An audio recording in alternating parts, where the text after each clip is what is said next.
noches nuevamente. Que el Señor sea bendiciendo sus vidas. Es frecuente escuchar que uno puede obtener palabras sinceras de dos tipos de personas, de los niños y de los moribundos. Y aunque cuando hablamos del Señor Jesús no estamos hablando de alguien que siquiera pueda mentir, ciertamente las palabras que Él pronunció en aquel momento en que agonizaba lentamente en la cruz tienen un valor muy importante para nosotros. Son las palabras del testador del pacto, son las palabras de aquel que da su herencia a los santificados, son su testamento antes de partir. Sabemos que solo partió por 3 días porque luego resucitó entre los muertos. Así que con ese entendimiento, quiero tratar esta noche las palabras que el Señor Jesús dijo en la cruz y que veamos todo lo que significan para nosotros como creyentes. Las palabras del testador, las palabras del que está dejando su testamento. Hagamos una corta oración. Señor, ilumina nuestro entendimiento. Que sea tu palabra de vida eterna. Que alimente nuestros corazones. Que alimente nuestra alma, nuestra mente, nuestra voluntad. Que tu palabra sea vida a nuestros huesos. Ayúdanos, Señor. Que tu Espíritu Santo nos asista en esta hora. Te lo pedimos, oh Dios. Amén. Muy bien. La primera frase que el Señor Jesús dijo en la cruz fue: Padre, perdónalos, porque no saben lo que hacen. No debe sorprendernos que el Señor Jesús diga estas palabras al principio. En el Sermón del Monte, ya el Señor Jesús le había enseñado a sus discípulos que tenían que amar a sus enemigos y orar por los que nos persiguen. Así que Él simplemente está practicando lo que ha predicado. Pero debemos tener cuidado en cómo interpretamos estas palabras, porque a veces se toman, en la cultura popular se toman, como si Jesús estuviese excusando de pecado a los judíos. Y se toman en el hablar popular como: Padre, perdónalo porque no sabe lo que hace, simplemente como una muletilla, como una frase repetitiva para querer decir: es que no fue tan grave lo que hizo, que lo hizo por ignorancia, no sabía lo que hacía. Pero realmente eso no es lo que Jesús estaba diciendo. El Señor Jesús y los discípulos repetidamente acusaron a los judíos por lo que iban a hacer. En el caso de Jesús, por lo que iban a hacer. Y en el caso de los discípulos, por lo que ya habían hecho. Por ejemplo, el apóstol Pedro dijo en Hechos 2, versículo 36, sepa pues con certeza toda la casa de Israel que a este Jesús a quien ustedes crucificaron, Dios lo ha hecho Señor y Cristo. Pedro fue muy claro. Sepa toda la casa de Israel que este Jesús a quien ustedes crucificaron. Pedro los culpó de lo que habían hecho. Entonces no quiere decir eso. No quiere decir que el Señor esté diciéndolo: lo hicieron por ignorancia, no hay problema. Lo que sí quiere decir estas palabras es que ellos hicieron algo guiados por su ceguera espiritual. Lo que sí quiere decir es que ellos, por su ceguera espiritual, no supieron qué era lo que les convenía. De hecho, en el sermón pasado citamos a Lucas, quien decía en el verso 19, verso 42, cuando el Señor entraba a Jerusalén: Si tú también hubieras sabido en este día lo que conduce a la paz, pero ahora está oculto a tus ojos. Es decir, ellos, en su pecado, rechazaron a Cristo conscientemente. Sin embargo, es por esa misma ceguera que Jesús dice, perdónalos, porque en su ceguera, por el pecado que hay en ellos, en sus mentes, en sus conciencias, ellos no saben qué es lo mejor para ellos. Y en el día de hoy, esa es la razón por la que en esencia toda persona rechaza a Cristo. Todo el que rechaza a Cristo lo rechaza porque no sabe realmente qué es lo que le conviene. No sabe que lo que más le conviene es creer en el Señor. Es entregarse en fe y arrepentimiento a Él. Es ese tipo de ignorancia a causa del pecado de la que Jesús está hablando. Pero la buena noticia es que lo que Jesús está diciendo aquí es un ruego. Es una oración al Padre. Padre, perdónalos. Y ese es un ruego que el Padre ha escuchado y lo ha respondido. Porque el Padre ha perdonado, ha puesto su perdón en todos aquellos que son su pueblo. Por ejemplo, ¿no? En el libro de Hechos lee que luego muchísimos de los judíos que llevaron a Jesús al Calvario, a la cruz, creyeron en él después, por la predicación de los apóstoles. Y muchas personas hoy en día rechazan a Jesús, pero luego el Señor las salva y las rescata, las convierte, les da su perdón. Entonces, este ruego del Señor es el ruego que abre las palabras de la cruz.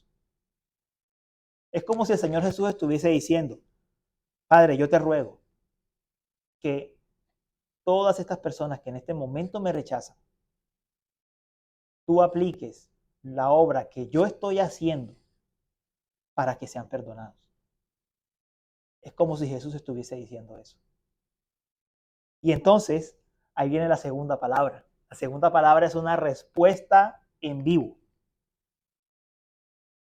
Dice la segunda palabra, la segunda frase.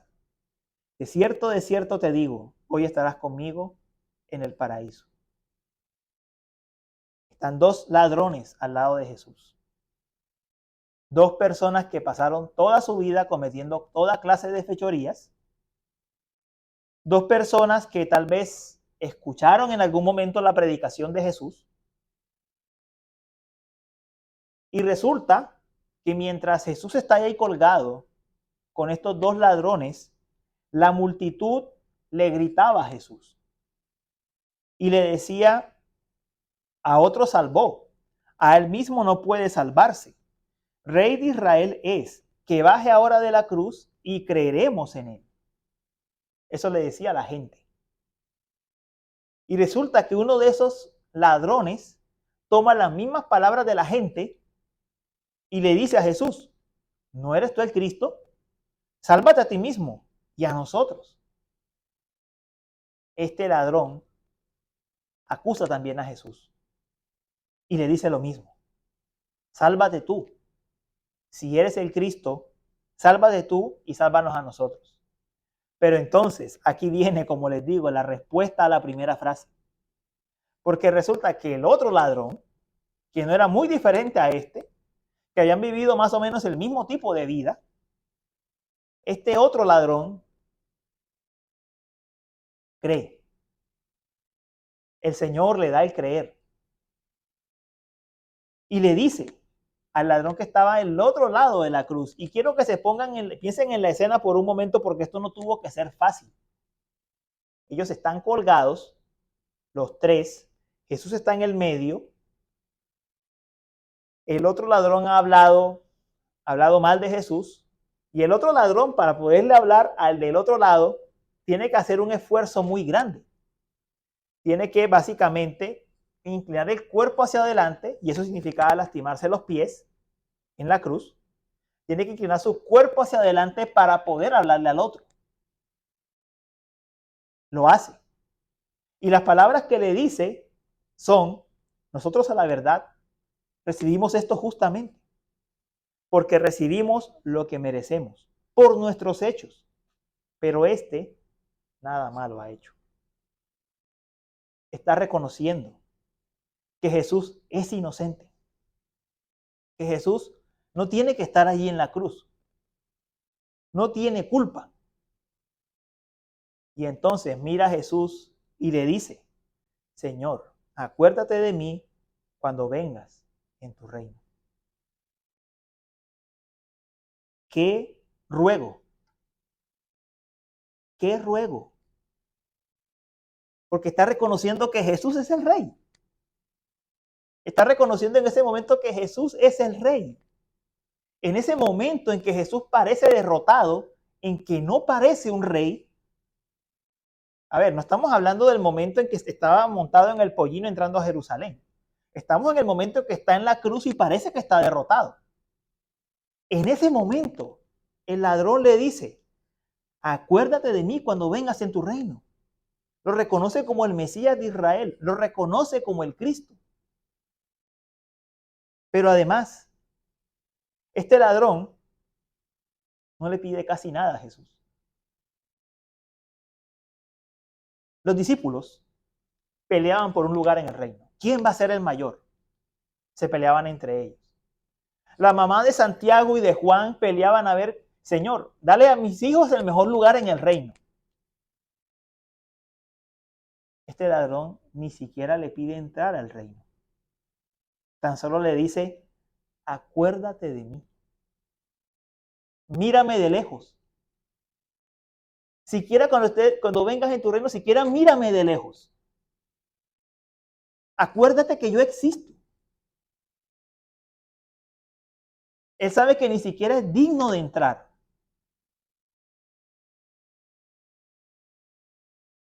Es como el centurión que le dijo al Señor, Señor, yo no soy digno de que tú entres a mi casa. Esa es la actitud de este ladrón.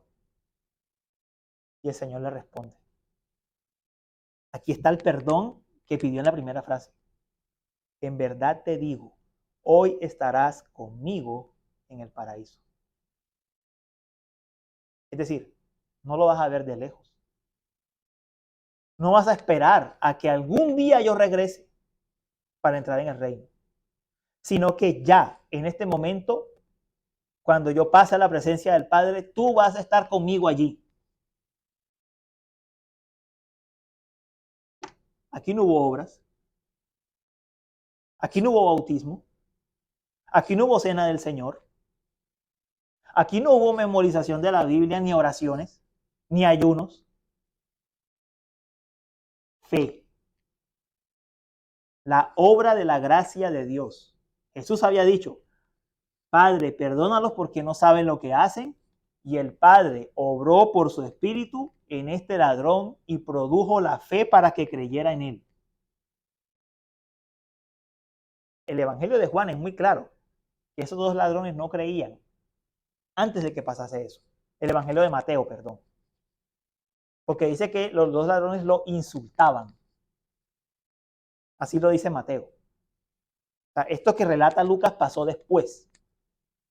Después de que el Señor dijo, después de que el Señor pidió el perdón. Esa es la obra del perdón. Cree en el Señor Jesucristo y serás salvo. Cree en el Señor Jesucristo hoy. Y si te mueres hoy, hoy estás en el paraíso con Él. Esa es la obra del Señor. Es por eso que es tan peligroso ponerle a la obra de salvación requisitos. El único requisito es la fe y el arrepentimiento que Dios concede. Es el único. Aquí tenemos a este ladrón que no hizo nada más sino creer antes de morir. No hizo nada más. Creer antes de morir. Eso es el Evangelio. Una promesa de perdón y fe y arrepentimiento para creerla. Pero Jesús no estaba haciendo provisión solamente para ese ladrón. Él estaba haciendo provisión para un pueblo. Su perdón se manifestaría en la vida de un pueblo, de una iglesia. Y ahí viene la tercera frase. Mujer, ahí tienes a tu hijo. Hijo, ahí tienes a tu madre. El Señor Jesucristo estaba en la cruz colgado todavía, por supuesto, sufriendo mientras colgaba en la cruz. Y el pie de la cruz, ya los discípulos habían huido, pero al pie de la cruz solamente estaban María, María Magdalena, estaban otra par de discípulas, de mujeres, y estaba Juan el apóstol.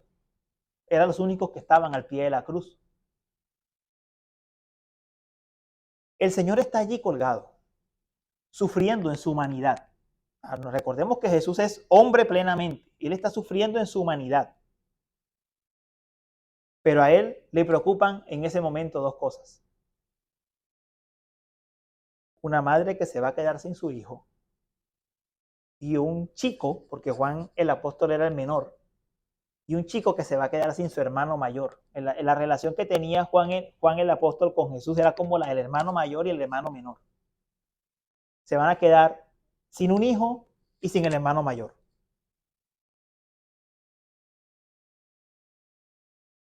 Y están allí por la causa del evangelio.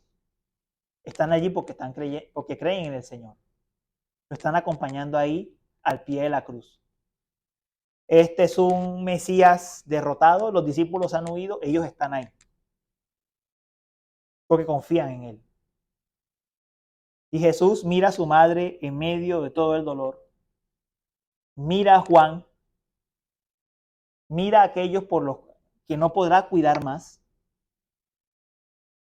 Y les dice, mujer, que es como decir señora amada, es un término respetuoso. Ahí tienes a tu hijo.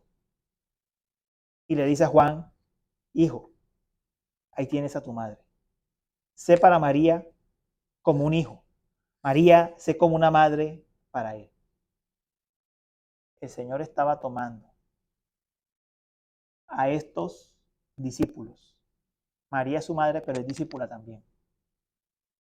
Que la habían perdido todo. Su iglesia. Y los está uniendo. En un lazo profundo. El Señor estaba cumpliendo su promesa. Él fue a la cruz para que la iglesia sea una familia.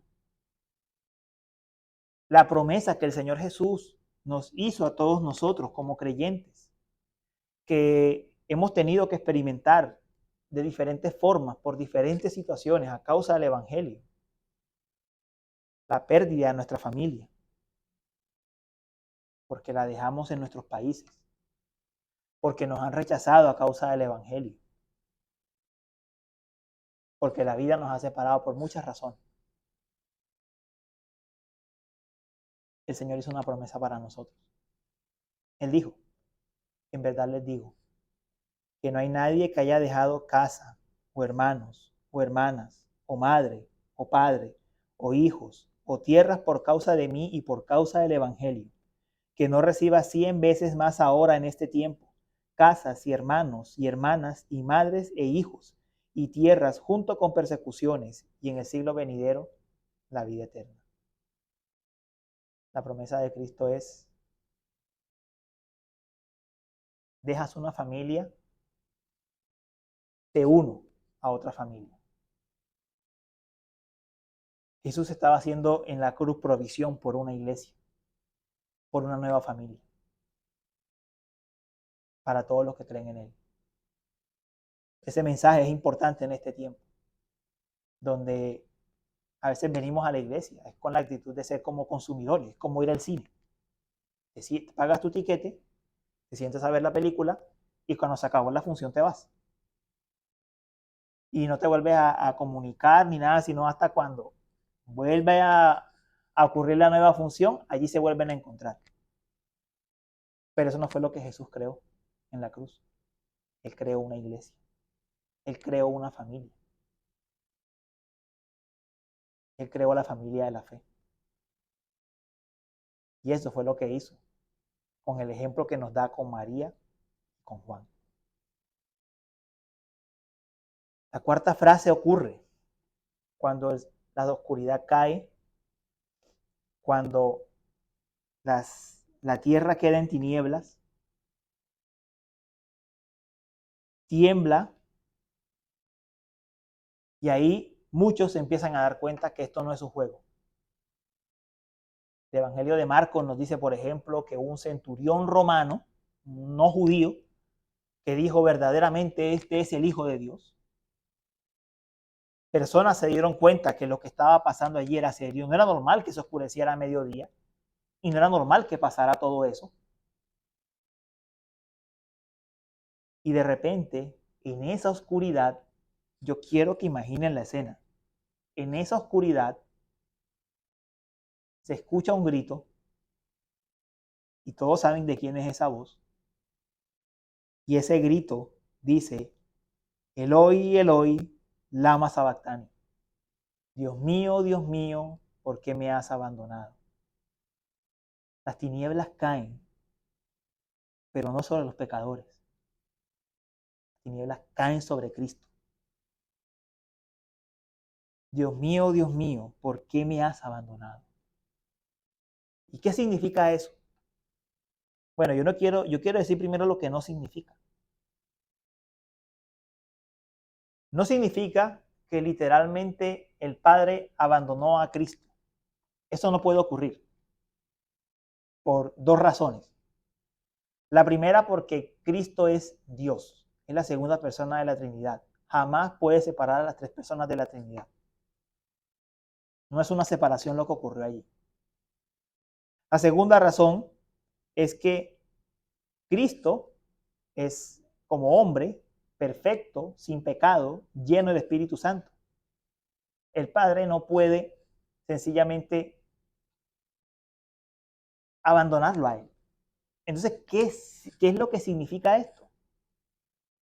Significa que todo el aborrecimiento de Dios contra el pecado se manifestó sobre Cristo. ¿Por qué? Porque Cristo estaba cargando la culpa de nuestros pecados allí. El Padre estaba manifestando su ira, su santidad, su odio contra el pecado, su odio por la culpa de nuestros pecados. Cristo estaba sufriendo el infierno allí en la cruz. Estaba sufriendo lo que sería el infierno para nosotros, los que creemos en Él. Él lo estaba sufriendo en nuestro lugar. ¿Y qué es el infierno? El infierno es separación de Dios, total abandono, sufrir el castigo eterno merecido por el pecado. Eso es lo que estaba sufriendo Cristo. Él estaba sufriendo el infierno. De hecho, por eso el credo antiguo decía, descendió a los infiernos. Porque siempre se ha entendido que lo que sufrió Cristo en la cruz fue el infierno por nosotros. Él sufrió el infierno allí. Dios mío, ¿por qué me has abandonado? Nosotros podemos sufrir en esta vida muchas cosas. Pero la buena noticia para nosotros como creyentes es que jamás vamos a sufrir eso. Nosotros no sufriremos el infierno.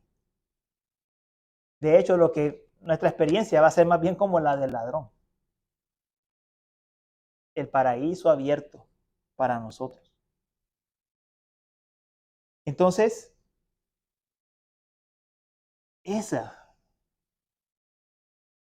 que el Señor nos haya sustituido, que el Señor nos haya reemplazado, haya sufrido todo el castigo que merecíamos, que el día del Señor, el día de la ira de Dios, haya caído sobre su Hijo, por su pueblo, por nosotros, es una magnífica noticia. Y la quinta palabra no hace sino reafirmar esa esperanza. La quinta palabra es tengo sed. Dirán, ¿qué tiene que ver tengo sed con Dios mío, ¿por qué me has abandonado? Bueno, cuando Jesús está diciendo tengo sed, está presentándonos su humanidad. Es un hombre. Quien está en la cruz es hombre. Y eso es una buena noticia para nosotros. Porque siendo hombre como nosotros, sufrió lo que nosotros merecíamos sufrir. Jesús estaba experimentando una sed profunda. Dice, tengo sed. Ahora, ¿qué estaba pasando en ese momento? Ya Jesús en ese momento está tratando de luchar por mantenerse allí el tiempo que se tiene que mantener.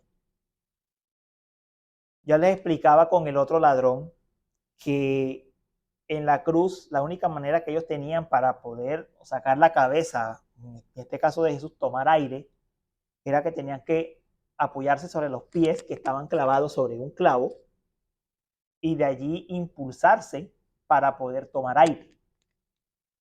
Realmente era difícil, o sea, cada vez que tomaran aire era una tortura para ellos. Era una tortura increíble. Bueno, Jesús, en esa situación de tratar de tomar aire, de tratar de mantenerse, dice, tengo sed. Y lo que le trajeron fue vinagre. ¿Por qué vinagre? Bueno, el vinagre tiene una función. Y es que como el vinagre es amargo, es fuerte, lo que hace es que la persona se distraiga del dolor y pueda aguantar un tiempo más. Y Jesús lo rechaza. No tomó vinagre. Él no quería aligerar el peso de lo que estaba experimentando en ese momento. ¿Entendemos el amor de Cristo? Cómo Él voluntariamente eligió no aligerar la carga de su dolor, sufriéndolo completo. Tenía sed. Pero si saciar su sed implicaba aligerar su carga, Él se quedaría con la sed. Él se quedaría con la sed. Y eso fue lo que Él hizo. Se quedó con sed. Como ser humano, tuvo que experimentar esa sequedad en la garganta, pero prefirió experimentarla por nosotros. El Señor conoce el dolor, conoce el hambre y conoce la sed. Así que hay veces que se piensa que Jesús es indiferente a todo lo humano. Jesús conoce lo humano y lo conoce mejor que nosotros. Pasó 40 días y 40 noches en el desierto, sin comer nada, sin tomar nada. Dormía, no tenía donde recostar la cabeza. En la cruz experimentó sed. Él conoce lo humano. Él sabe lo que es el sufrimiento humano. Y en la cruz lo experimentó y eligió experimentarlo voluntariamente para nuestra salvación. Y en la sexta palabra el Señor dice, consumado es. Y en esta palabra, consumado es, el Señor está diciendo, está terminado, está culminado. Ahora, yo les explico lo que significa la palabra consumado aquí. La palabra consumado, la palabra tetelestai en griego, era una palabra que se utilizaba en el comercio y en la contabilidad, cuando una cuenta quedaba completamente saldada. Cuando una deuda ha sido completamente pagada. Cuando el Señor Jesús dice, consumado es, tetelestai, está diciendo, he dado el pago completo. He dado el pago completo por mi iglesia, por mis hermanos, por los hijos que el Padre me ha dado. He dado el pago que había que dar. He sufrido el castigo que tenía que sufrir por todos ellos y lo he dado completo, no ha faltado nada.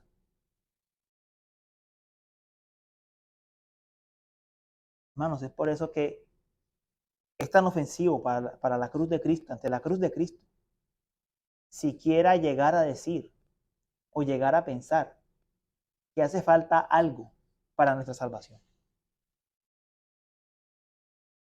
Porque es que el mismo Señor Jesús aseguró en la cruz de que todo lo que era necesario, todo el castigo que debía sufrirse para ser salvos, lo sufriese Él allí.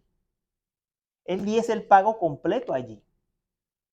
De eso se aseguró Él, de dar el pago completo.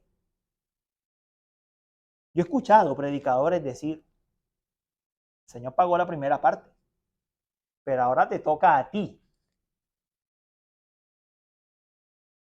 ¿Qué es eso? Eso no es el Evangelio.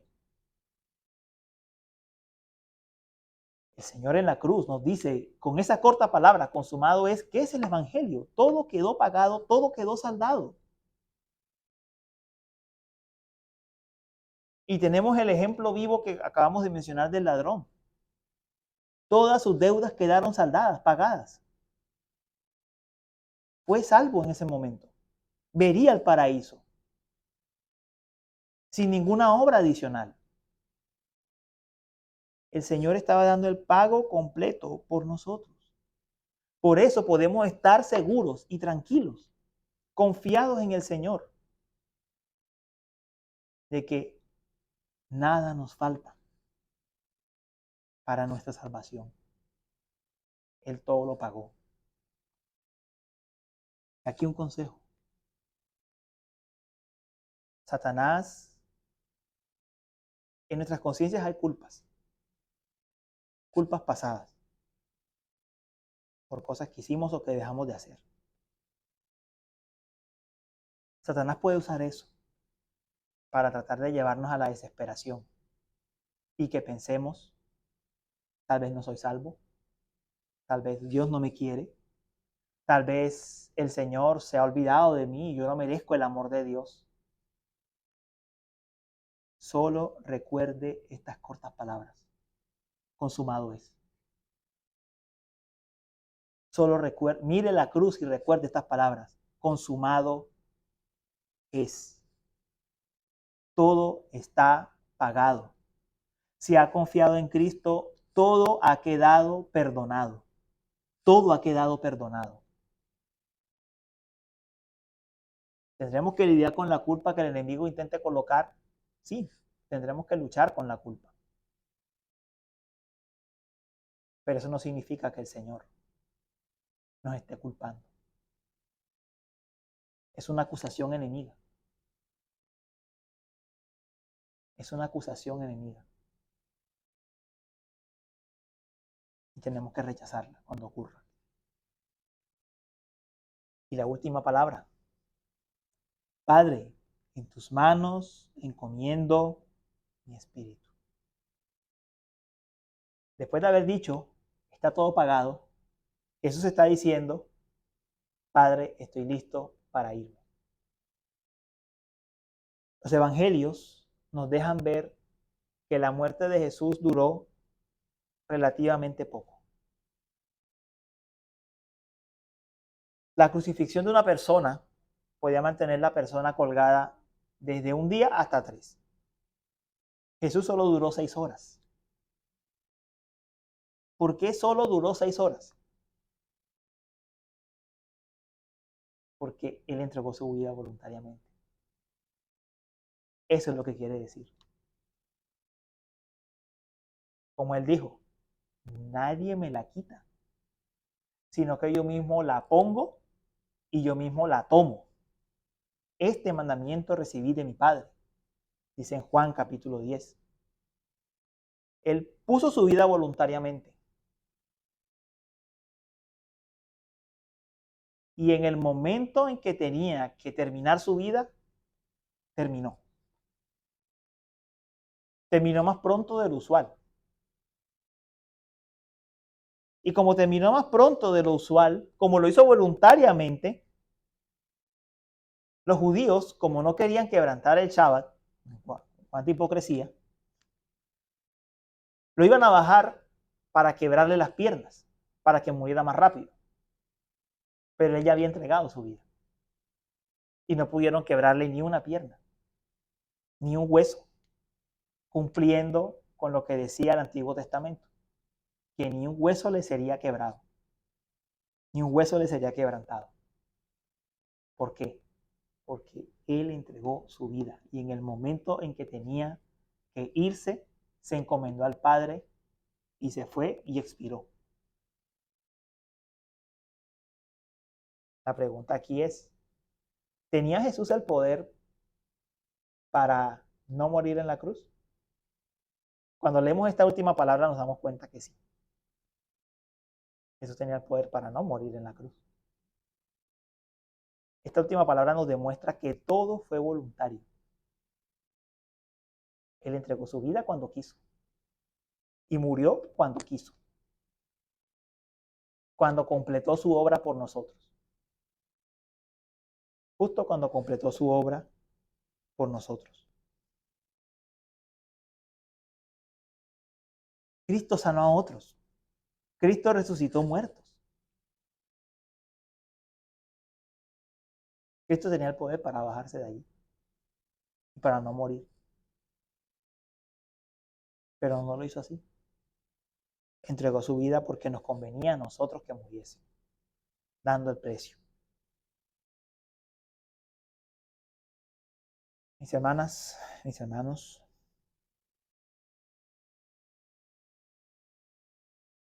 ese momento, esas 6 horas de agonía en la cruz,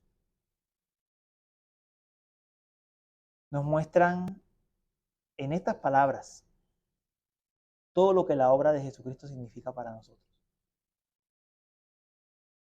Todo lo que es para nosotros, todo lo que Él hizo. Yo espero que este viernes, el recordar estas cosas, porque estas son muchas cosas que tal vez uno las ha leído en otros pasajes, pero al recordarlas todas juntas, nos podamos hacer una idea de qué pasó en la cruz. ¿Qué pasó? ¿Qué pasó en la mente del Señor? Y cómo Él hizo todo eso en favor nuestro. Que el Señor los bendiga, iglesia.